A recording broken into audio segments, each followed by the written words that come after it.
Throughout 1880, Mrs. Eddy had been working on a crucial new edition of Science and Health to be published in 2 volumes, as had been intended for the second. Chapters were rearranged and added, with a new chapter titled Recapitulation, adapted from the questions and answers of her classroom teaching. The book included for the first time her scientific statement of being.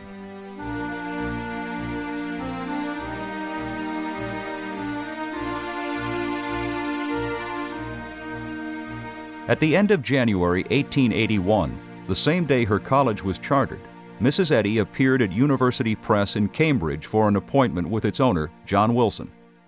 A Scotsman with exacting standards of printing, it was Wilson who had shown the Eddys how to partially rescue the Ark edition.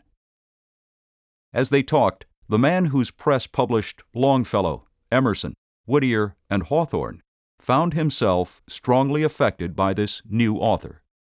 During that long afternoon, he did receive an indelible impression of a great spirit and of faith in Mrs. Eddy's unwavering devotion to her destiny. William Dana Orcutt. Finally, they came to the sticking point. Wilson had written Gilbert that half the printing cost would be required to be paid in advance, with the balance due before delivery of any books.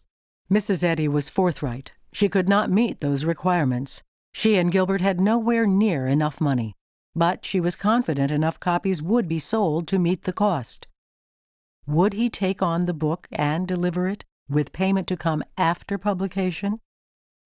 Wilson's assistant, William Dana Orcutt, recounts the story, as that hard-headed Scotsman himself loved to tell it. Mr. Wilson never explained, even to himself, his reaction to Mrs. Eddy's appeal. He would say, "There wasn't a moment's hesitation in my acceptance of that order. I knew that the bill would be paid." He inquired when the manuscript would be ready. Mrs. Eddy reached into her handbag and produced it, completely finished, ready for the printer. "You brought this on the chance of my accepting it?" he asked. Mrs. Eddy smiled. "No, not on a chance. I never doubted." William Dana Orcutt. Someone more given to doubt might have been deterred by the challenges confronting her, her textbook, and her movement. The gravest challenge was one she had pointed out years earlier, writing, "I know the revelation and discovery of this science has arrayed mankind against me, for notwithstanding it heals the sick, it dishonors the schools. But I also know it honors God, and I shall perform this my mission on earth without fear or dissimulation." Mrs. Eddy was sharply aware of the malice aimed at her message and its messenger. With compositors setting type for the new edition, that malice was, visibly and invisibly, on the move. A number of former students were stirring up sentiment against her and her work. One had set up shop as a renegade Christian Science teacher in Boston and published his own booklet, plagiarizing her words and advertising himself as their author. As the new edition of Science and Health went to press, its publisher Gilbert Eddy inserted a statement boldly denouncing this piracy of his wife's words.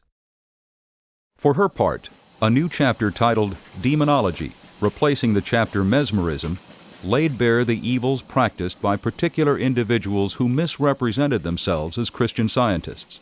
Undaunted by the malice directed at her, she set her course by her own words. "If you have stripped sin of its disguises, you have done well. But expect your good to be evil spoken of. You will be persecuted for righteousness' sake. This is the cross.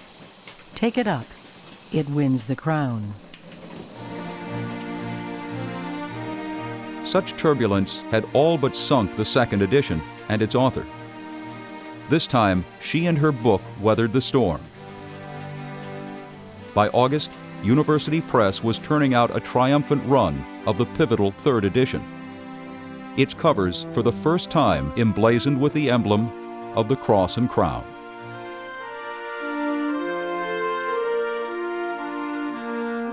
Within little more than a year, the book would sell out 3 successive printings of 1,000 each.